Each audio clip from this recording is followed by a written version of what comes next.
사랑하는 영락교회 지체들에게 주 안에서 평화 인사를 전합니다. 오늘은 2021년 10월 27일 수요일입니다. 오늘의 묵상 본문은 디모데전서 6장 1절로 10절까지의 말씀입니다. 오늘 본문 말씀 6장 1절부터의 말씀은 이렇게 시작합니다. 무릇 멍에 아래 있는 종들은 자기 상전들을 범사에 마땅히 공경할 자로 알지니 이는 하나님의 이름과 교훈으로 비방을 받지 않게 하려 함이라. 멍에라고 하는 것은 이제 주곤 이런 말인데 요크죠. 묶는다는 말입니다.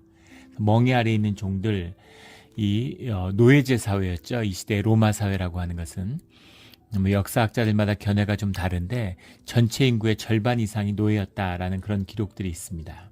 모든 생산적인 일들을 노예에 의지하는 그런 사회였죠. 당연히 초대교회, 특별히 이 기독교 그 공동체 가운데에서는 약한 자들, 연약한 자들, 노예들이 많이 있었던 것으로 그렇게 기록에 남아 있습니다.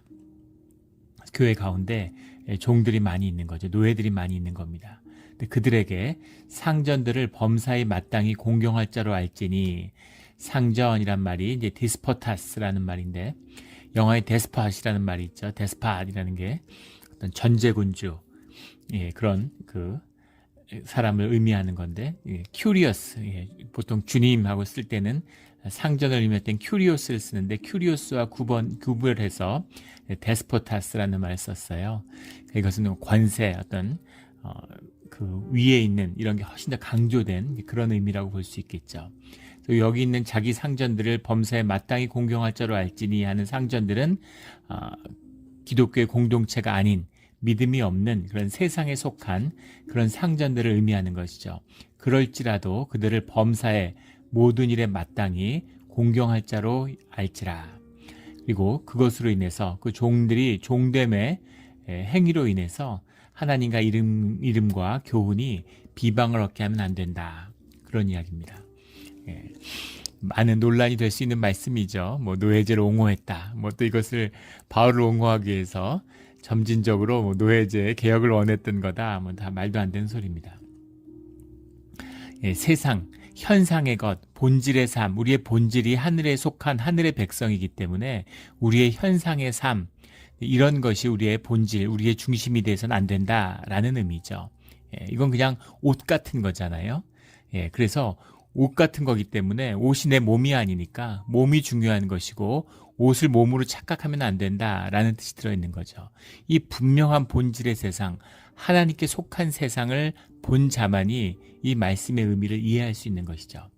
또 이 말씀을 종교적으로 곡해해서 옷은 중요하지 않아, 세상 삶은 중요하지 않아, 그렇지 않습니다. 몸을 귀히 여기는 자가 옷을 소중히 여기는 거죠. 옷이 의미가 없다라면 왜 범사에 마땅히 공경할 자로 여기겠어요?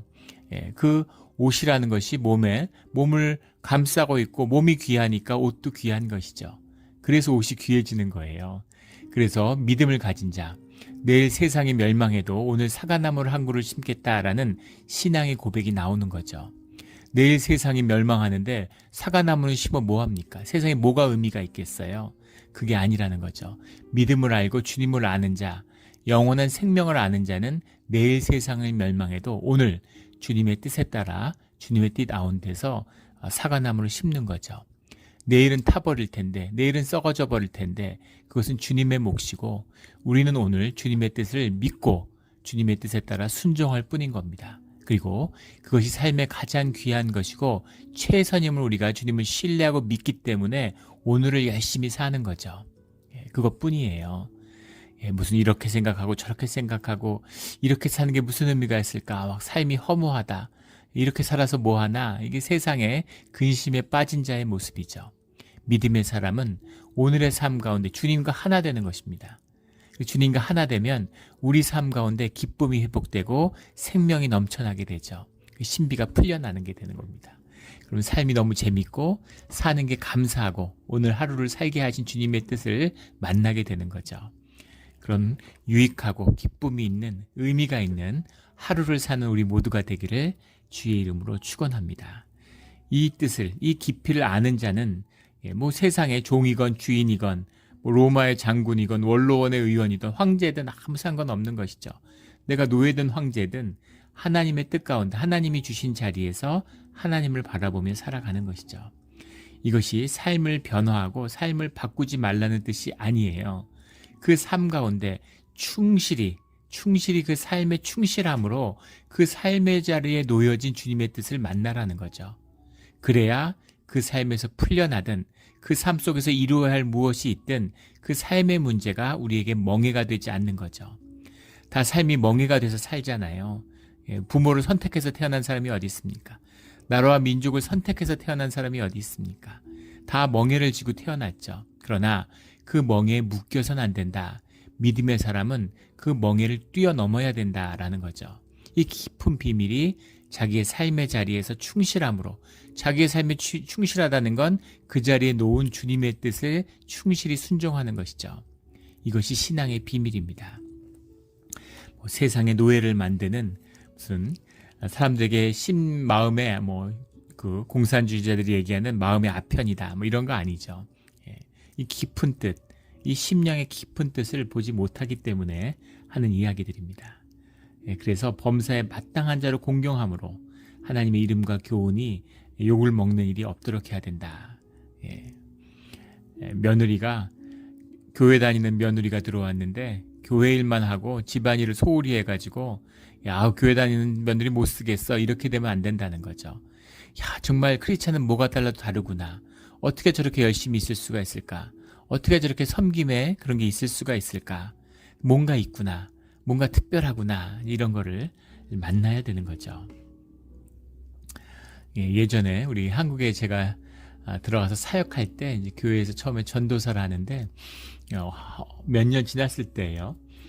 어머니가 그런 말씀을 하시더라고요. 저희 형은 증권사에서 임원으로 있었는데 저희 어머니가 그런 얘기를 해요. 아마 너 형의 수입이 너보다 한 100배는 되는 것 같다고. 저도 놀랐는데 그렇게 차이가 많이 나나 이러고. 근데 신기한 것은 참 종교라는 건 신비한 거구나. 참 신비하고 신앙이라는 건 위대하다, 이런 얘기를 어머니가 하시더라고요.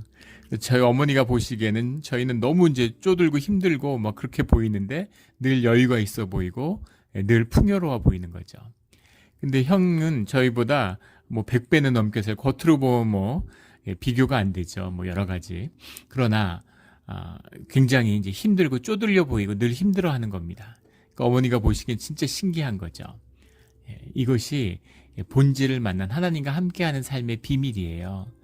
알 수 없는 부요함이, 알 수 없는 풍요함이 우리에게 함께하고 있는 거죠. 이게 주님을 믿는 비밀입니다. 크리스찬이라면 이 비밀이 있어야 되는 거죠.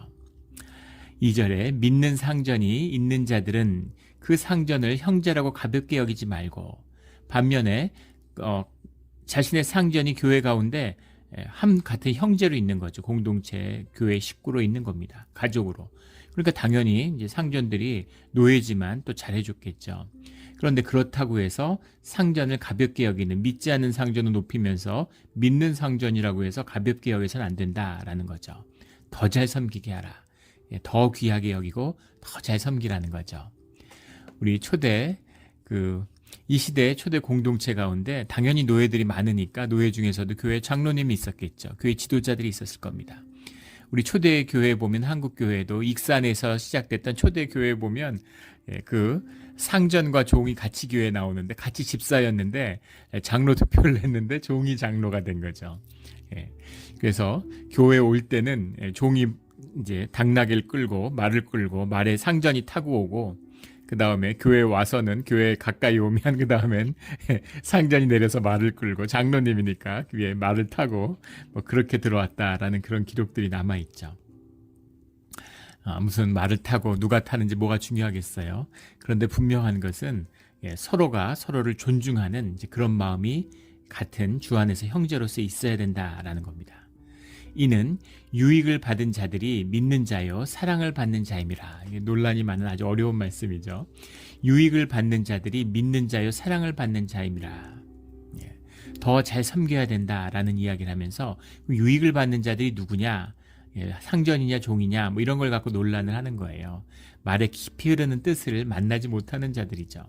유익을 받는 자들이 무엇입니까? 사랑을 받는 자다. 사랑을 받는데 누구의 사랑을 받나요? 뭐 공동체의 사랑을 받는다, 뭐 상전의 사랑을 받는다, 뭐 여러 주석이 있는데 주님의 사랑을 받는 것이죠. 섬기고 섬기지 않는 것이 초점이 아니라 그 주님의 이름으로 섬김을 통해서 그 섬김을 받는 사람이 궁극적으로 주님이시라는 겁니다. 주님을 존중하고 주님을 높여드리며 주님 안에서 주님의 뜻을 행하는 것이죠. 주님의 인정을 받는 거예요. 그게 중요한 것이다 라는 거죠. 종이고 상전이고가 중요한 게 아니고 누가 더 잘 섬겼느냐가 중요한 게 아니라 그 섬김의 주체, 그 섬김의 대상이 주님이시다라는 것을 기억하라는 거죠. 그래서 그 주님 안에서 주님의 유익을 누리는 자, 그 자가 주님의 사랑을 받는 자고 유익을 누리는 자고 그들이 믿는 자다라는 거죠. 그래서 상을 주시는 분도 그 섬김을 허락하시는 분도 그 섬김에 궁극적으로 섬김을 받는 분도 모두 우리와 하나 되신 주님이다라는 거죠. 이것을 만나고 이것을 보는 자가 바로 유익을 얻는 자고 주께 사랑을 받는 자라는 겁니다. 이것이 오늘도 마찬가지죠. 교회에 와서 내가 이렇게 교회를 섬겼는데 교인들이 나를 알아주지 않아. 그래서 서운해해. 이런 분들 꼭 있죠. 아직 주님을 만나지 못하고 주님과 함께하지 못했기 때문입니다. 주님이 주시는 상을 모르기 때문이에요. 그러니까 작은 무슨 사람이 주는 세상이 주는 인정 이런 걸 얻으려고 그러는 거죠. 영생을 보고 주님이 주시는 상급을 본 자들은 오히려 세상에서 상을 받을까 봐 숨기는 겁니다. 왜요? 오른손이 아니라 왼손이 모르게 하는 거죠. 주님께 그걸 돌리는 거죠. 저는 처음에 그걸 몰랐어요. 교회 나왔을 때 연륜이 짧고 교회에서 사역을 하니까 교회 봉사하는 사람들, 숨어서 섬기는 분들 이런 걸 사람들이 좀 알아야 될 텐데 이런 생각을 했던 적이 있습니다. 그런데 하늘에서 주님이 주시는 하늘에 쌓는 상급이 무엇인지를 실제를 만나지 못했기 때문이었던 거죠. 남의 상급을 도둑질하는 거죠. 인정과 칭찬으로. 그게 아닙니다. 주님이 중심에 있고 주님이 높임 받으시고 주님이 그 상급을 주시는 거죠. 이 복을 만난 자들, 자자손손이 누리는 이 귀한 생명의 복을 만난 자들은 세상에서 뭘 하든 사실은 그런 게 중요한 것은 아닌 거죠. 공산당 조직들, 이런 조직을 보면 공산당이 무섭죠. 그 조직을 추구하는 자들이잖아요. 항상 이원화된 조직, 사회 탄압을 받으면서 정치혁명 이런 걸 하다 보니까 이제 그런 이원화된 조직에 익숙한 거죠. 그래서 옛날에 기순자가 얘기를 하는데 뭐 아프리카에 대사관들이 파견돼 있는데 겉으로 보면 대사가 제일 높은 자리처럼 보이는데 사실은 누가 제일 높은 자인지는 모른다는 거예요. 심지어는 대사의 기사일 수도 있고 무슨 거기 있는 타자수일 수도 있고 뭐 통신원일 수도 있고 실제 공산당에 파견돼서 그 공산당 조직의 책임자가 제일 높은 사람인 거고 겉으로 드러나 있는 건 아무것도 아니라는 거죠. 중요한 것은 무슨 국가도 아니고 무슨 세상의 뭐 체계도 아니고 직책도 아니고 중요한 건 공산당이기 때문인 겁니다. 그래서 거기서 뭐 대사를 하던 대사관에서 기사를 하던 그런 건 중요한 게 아닌 거죠. 공산당에서 누가 어떤 일에 위치했느냐가 중요한 겁니다. 하물며 영생 썩어지는 세상이 아니라 하늘나라에 속한 하나님께 속한 자라면 세상에서 무엇을 하든 그게 뭐가 중요하겠어요. 주님이 무엇을 보시느냐, 주님이 어디에 두셨느냐, 그것이 중요한 거죠. 그래서 우리가 천국에 갔을 때에는 아마 깜짝 놀라게 될 거라고 생각합니다. 우리가 세상에 보면서 저 사람은 믿음 좋아, 저 사람은 열심히 했어 라는 것과 주님 앞에 서서 칭찬받을 때, 주님 앞에 서서 심판받을 때의 모습은 완전히 다를 거예요. 이것이 주님 나라를 본 자들, 주님 앞에 살아가는 자들의 늘 기억해야 될 모습이죠. 주님 앞에서 유익을 받는, 믿는 자로서 사랑받는 우리 모두가 되기를 주의 이름으로 축원합니다. 너는 이것을 가르치고 권하라. 이것이 핵심이라는 거죠. 이것이 공동체의 중심에 있다는 겁니다. 3절에 누구든지 다른 교훈을 하며 바른말 곧 우리 주 예수 그리스도의 말씀과 경건에 관한 교훈을 따르지 아니하면, 다른 교훈이라는 건 헤테로 디데스칼레이라는 말인데 디다스칼로스라는 게 교훈이죠. 헤테로라는 게 다른 이질적인 이단의 가르침, 그 교회 공동체 안에 들어와서 공동체를 흐리려고 하는, 늘 교회는 이단의 공격이 있죠. 그런 것들을 경계해야 된다라는 겁니다. 바른말이라는 것은 이제 후기아노신이란 말인데, 후기아노신 로고이스 이런 말이에요. 후기에스가 원형인데 바르다, 사운드, 건전한 이런 거죠. 로고이스라는 건 우리 많이 나눴던 레고라고 하는 말씀. 그래서 바른 말씀은 예수 그리스도의 말씀이고 경건에 관한 주님의 가르침이죠. 그것을 따르지 아니하며이라는 것 4절에 그는 교만하여 아무것도 알지 못하고 주님의 말씀을 거부하는 자, 성령을 거부하는 자죠. 이런 자들은 자신이 자기 삶의 주인 된 자입니다. 거짓이죠. 에고가 주인 된 사람이에요. 어떤 피조물이 창조주의 뜻을 거절할 수 있겠습니까? 근데 그걸 거절할 수 있는 건 오직 거짓이죠. 거짓 안에서 내가 내 삶의 주인이니까 못할 게 뭐가 있겠어요? 내가 신이죠 뭐. 하나님 내가 믿어드리고 내가 고백드렸다가 기분 나쁘면 안 믿고 예배 드리고 싶으면 나오고 드리기 싫으면 안 나오고 예배자가 아니고 예배도 아니죠. 그는 신앙도 아니고 아무것도 아닌 것, 종교의 행위일 뿐인 거죠. 근데 그런 자들입니다. 그런 자의 본질이 교만이죠. 그 교만한 것을 주님이 제일 싫어해요. 어떤 성품이 싫다는 의미가 아니라 주님과 단절되어 있다는 자이고, 그것이 기본적으로 주님과 단절되면 인간의 뜻에 따라 사나요? 아니죠. 결국은 마귀의 종이 되는 겁니다. 어리석은 자죠. 그래서 교만한 자의 본질은 어리석음이죠. 그래서 교만하다라는 게 제테세이스라는 말인데, 제테오라는 말이죠. 아니다. 교만하다는 말, 교만하여 아무것도 알지 못하고, 제테이스라는 건 변론이 제테이스죠. 제테세이스, 제테오라는 말, 이것이 이제 퀘스처닝, 서칭 이런 말인데, 변론, 이게 말싸움이죠. 계속 질문하는 거예요. 계속 파고들어서 계속 질문하면서 파고드는 것, 이게 이제 제테오라는 말인데 퀘스처닝입니다. 교만한 사람들 특징이죠. 계속 파고드는 거예요. 궁금한 걸 못 참는 거죠. 언쟁을 좋아하거니와, 언쟁이라는 게 로고마키아스라는 말인데, 로고마키아스라는 게 로고마케오 이런 말 그대로 레고라는 것과 마케오가 다툰다는 말이고, 로고가 레고니까 말싸움이죠. 영어에 로고마키라는 말이 있죠. 로고마키라는 말이 이제 말싸움하다라는 말인데, 이것이 여기서 왔습니다. 변론과 언쟁을 좋아하는 것. 그래서 교만한 자의 특징은 자꾸 이제 다툼이 일어나는 거죠. 말싸움을 하는 겁니다. 말꼬투리 잡고 말로 다투고 이런 걸 좋아하는 거죠. 이로써 투기와 분쟁과 비방과 악한 생각이 나며, 악한 생각이라는 건 잘못된 가정, 잘못된 의심, 이런 거죠. 비방하는 것, 이런 것들, 분쟁하는 것, 남을 시기하고, 에고가 중심이고 남하고 다투는 거잖아요. 경쟁하는 거니까, 남보단 잘나야 되니까. 그러니까 늘 투기와 분쟁이 있을 수밖에 없는 거죠. 이것이 에고가 중심이 된 사람의 본질이다라는 겁니다. 5절에 마음이 부패해지고 진리를 잃어버려. 이렇게 주님과의 관계가 끊어진 사람들, 우리의 영이 있는데 주님의 영과 연결되어서 그 고인 물에 계속 새로운 물이 들어와야 되는 거죠. 물이 들어오고 물이 흘러가야 되는 거예요. 그 영적인 에너지, 영이 고여서 흘러나가지 않고 고여있는 것, 이제 그것이 우울증이죠. 그것이 계속 흘러나가는데 채워지지 않아서 비어있는 것, 모자르는 것, 이게 신경증이잖아요. 심리학에서 말하는.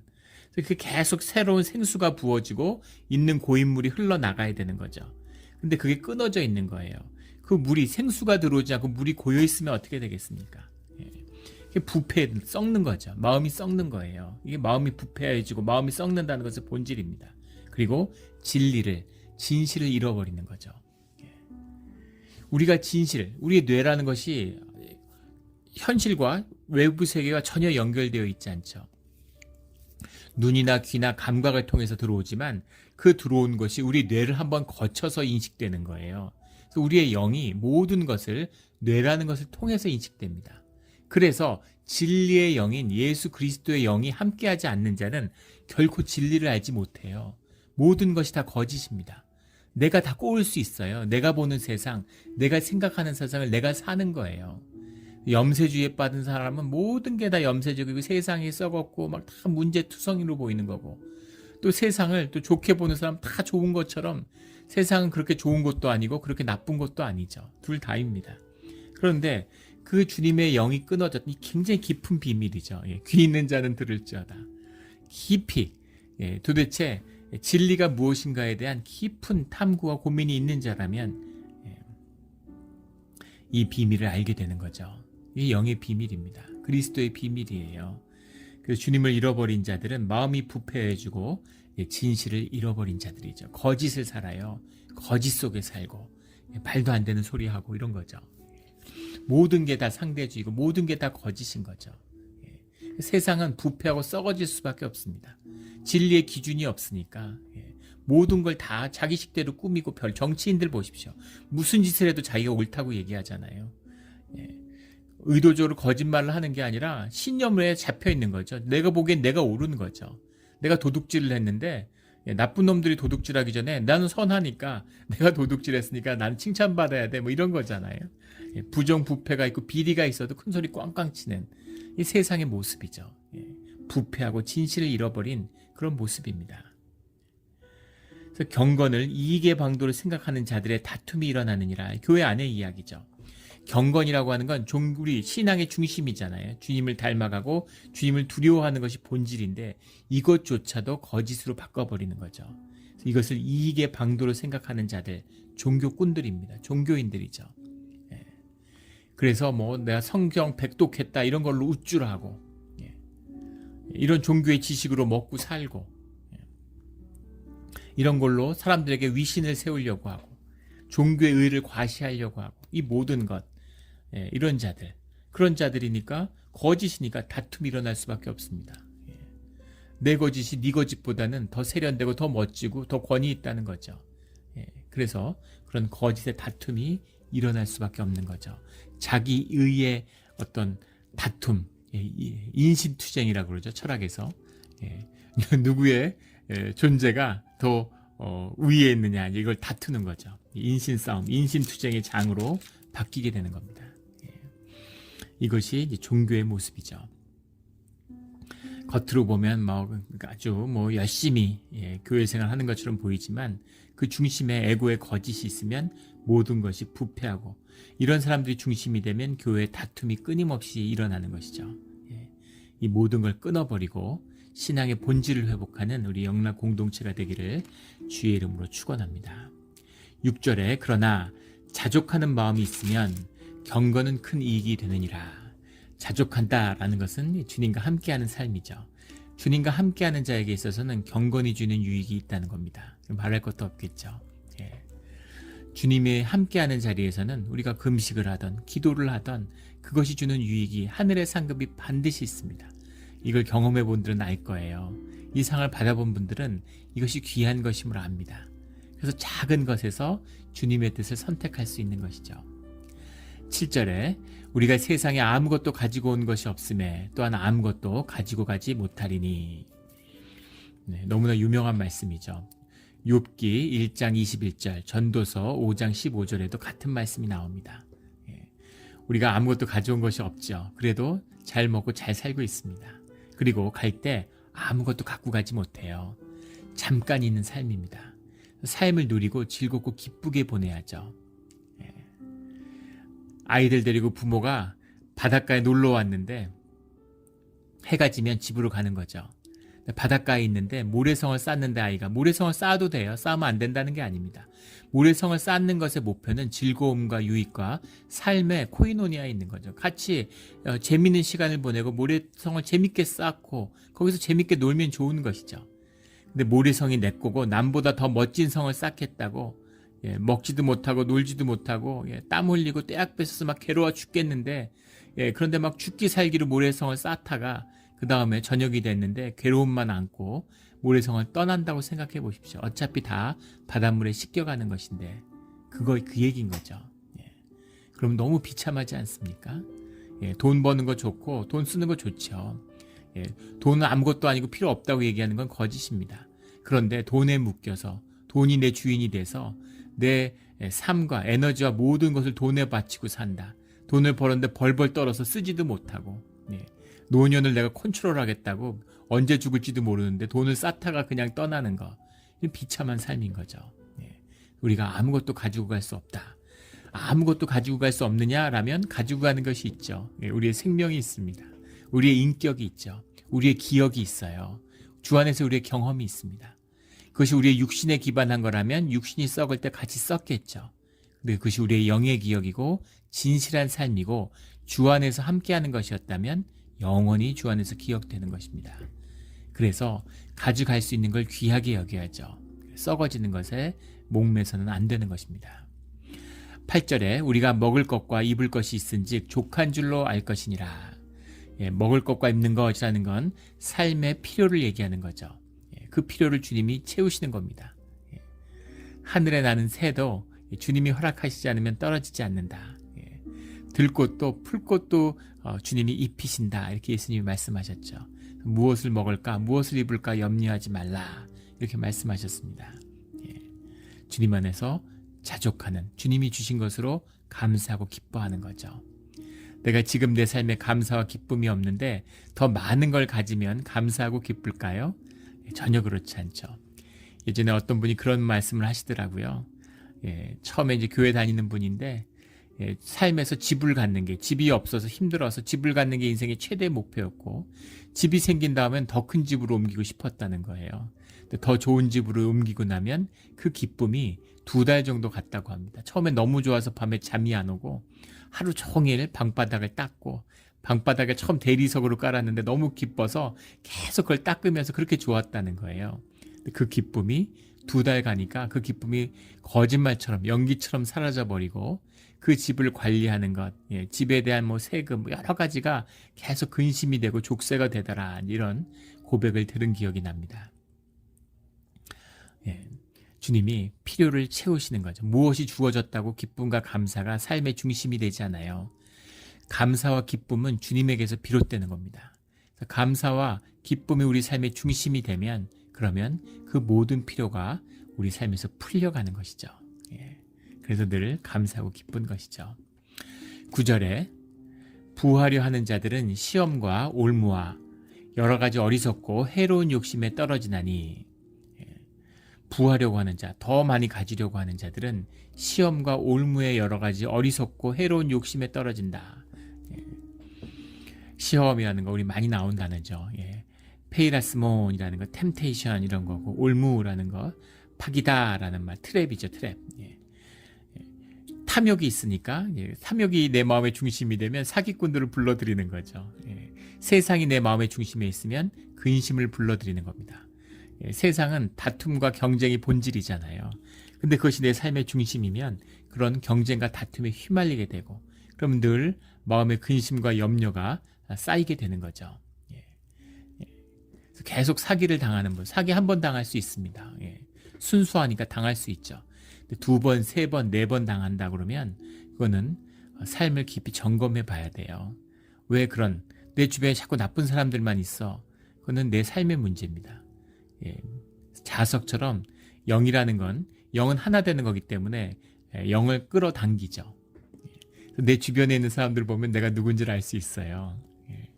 그래서 내 주변에 자꾸 사기꾼들이 있다 그러면 내가 돈에 묶여 있고 돈이 내 중심이 아닌가, 돈에 대한 탐욕이 내 중심이 아닌가 점검해 봐야 되는 것이죠.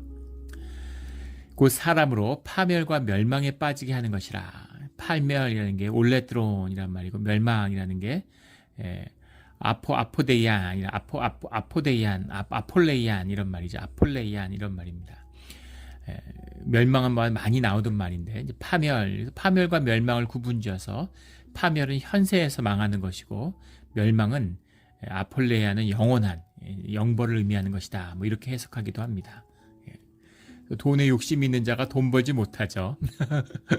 돈에 욕심이 있어서 돈 벌 것 같으면 세상에 부자 아닌 사람이 누가 있겠어요. 인간은 육에 기초했기 때문에 누구나 탐욕이 있습니다. 그런데 그 탐욕을 다스려야 되는 거죠. 저희 형이 평생 이제 증권에서 채권 업무를 하는 채권 전문가죠. 근데 이제 그 회사 임원인데 어느 날 퇴근을 하는데 상무, 전무 이런 거 하는 거죠. 퇴근을 하는데 그 여의도에 있는 회사 앞에 포장마차가 있더라는 거예요. 그래서 포장마차에 들려서 늦게 이제 식사를 하는 거죠. 근데 이제 거기서 그 포장마차 주인 아저씨가 뭐 채권에 대해서 이런저런 이야기를 하더래요. 무슨 일을 하느냐 해서 채권 일을 한다 그러니까. 나름 채권 전문가인데 깜짝 놀란 건 이 포장마차 아저씨가 채권에 대해서 너무 그 해박히 알고 있더라는 거예요. 그래서 아저씨가 뭐 어떻게 이렇게 채권을 잘하느냐고 이렇게 얘기하니까 이분이 나도 그 채권 일 했었다고 그러더라는 거예요. 그래서 나중에 그 이름을 듣고서 보니까 그 사람이 굉장히 유명한 여의도의 금융가의 전설적인 사람이라는 거죠. 재산이 수천억을 벌었는데 결국은 이제 망했다는 겁니다. 다 털어먹었대요. 그래서 제가 도저히 이해가 안 돼서 아니 돈이 재산이 수천억이 있는데 왜 돈을 더 벌려고 그러고 왜 그렇게 모험을 해가지고 모험적인 투자를 하다가 어떻게 망했느냐고. 그러니까 그런 생각을 하는 사람은 돈을 못 번다는 거죠. 무일푼에서 시작해서 10억, 100억, 1000억을 벌었는데 왜 1조를 못 벌며 왜 10조를 못 벌며 왜 100조를 못 버느냐 끝이 없다는 거예요. 계속 가다가 결국은 망한다는 거죠. 그래서 부를 누린다는 건 마음에 절제가 없으면 마음에 평화가 없으면 절대 불가능하다 이런 얘기를 신앙이 전혀 없던 그런 형이 그런 이야기를 하더라고요. 그래서 그게 어렵다고. 그 세상에 진실은 하나인 거죠, 사실은. 근데 그 평강, 그 절제가 절대 사람이 가질 수 없는 것이죠.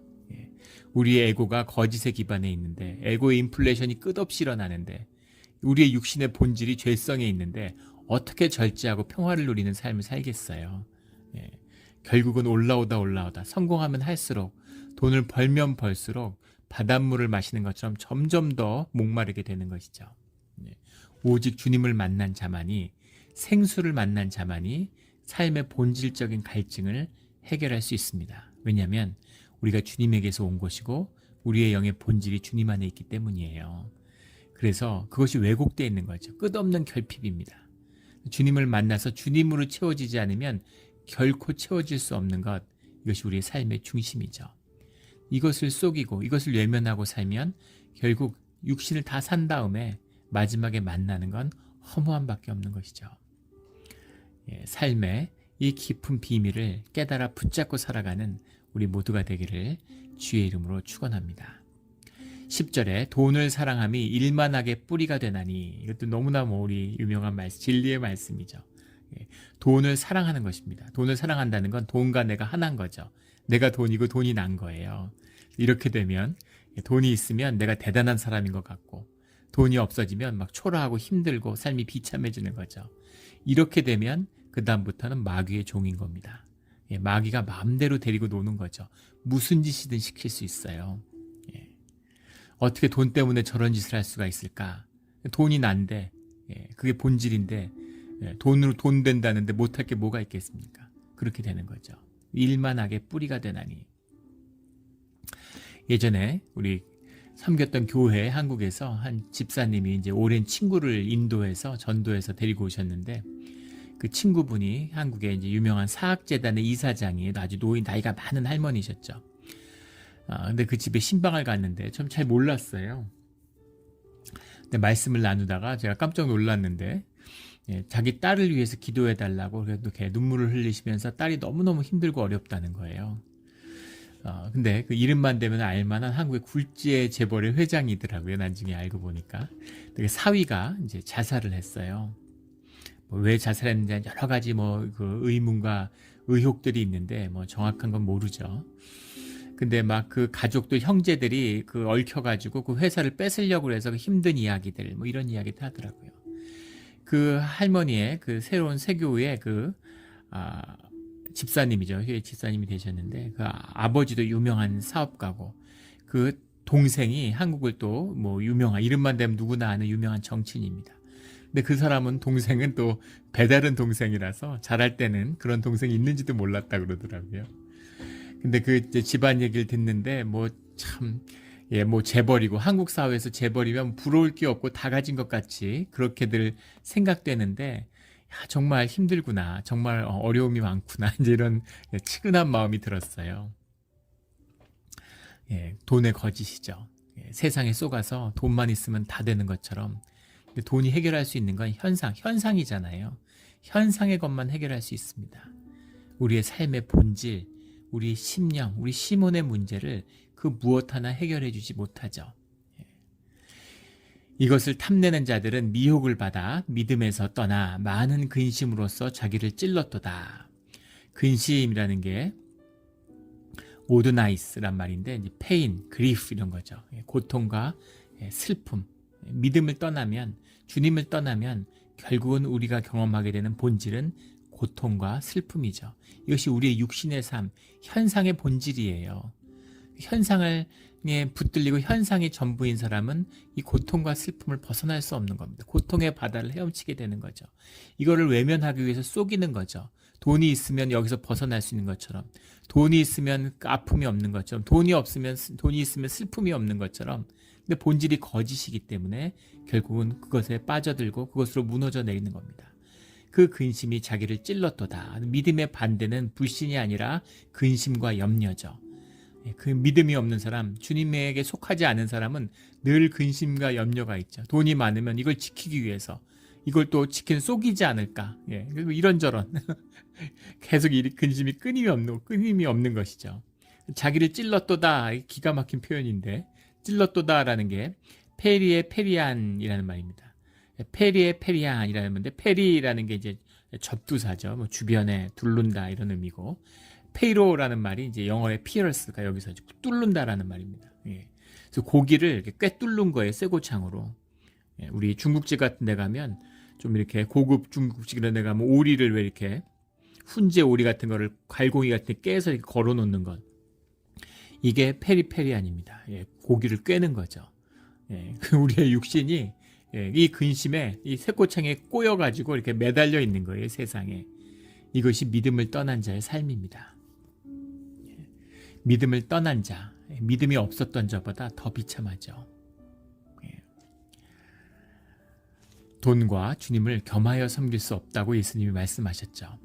둘 중에 하나입니다. 나는 주님도 좋아하는데 돈도 좋아해. 거짓말이죠. 돈을 좋아하는 겁니다. 돈을 사랑하는 거예요. 돈을 사랑했다고 해서 영벌을 받지는 않죠. 기회가 있습니다. 그런데 돈을 사랑하면서 주님을 섬기는 것 같이 속이면, 주님의 이름을 교회에서 더럽히면 그런 자는 용서받지 못하죠. 그런 자는 영벌에 처해지는 것입니다. 돈이 아니고 주님을 사랑하는, 그것이 우리의 진실이 되고 그 믿음이 우리의 삶의 본질이 되어서 하늘의 복을 누리는, 세상 복도 못 누리고 하늘의 복도 못 누리고, 그게 세상의 비참한 종교인의 모습이죠.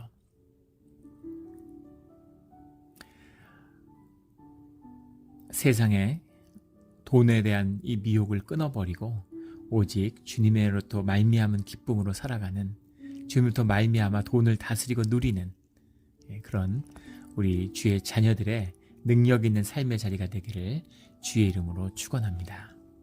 함께 기도드리겠습니다. 하나님 아버지, 감사합니다. 저희 마음 가운데 돈을 사랑하는 마음이 있습니다. 우리 마음 가운데 육신에 매여서 육신의 탐욕과 안락함을 추구하는 마음이 있습니다. 하지만 우리 가운데는 주님이 주시는 성령이 함께 하시며 무엇이 우리 삶에 더 귀하고 더 존귀한 것인가를 맛본 그 진실이 우리 안에 있습니다. 이 진실을 붙들고 성령의 능력으로 우리 육신을 다스리며 우리의 탐욕을 다스리며 주의 길을 가는, 우리의 육신을 십자가에 못 박고 늘 우리의 생명이 새로워지는 오늘 하루가 되게 하여 주시옵소서. 감사드리며 예수 그리스도의 이름으로 기도드렸습니다. 아멘.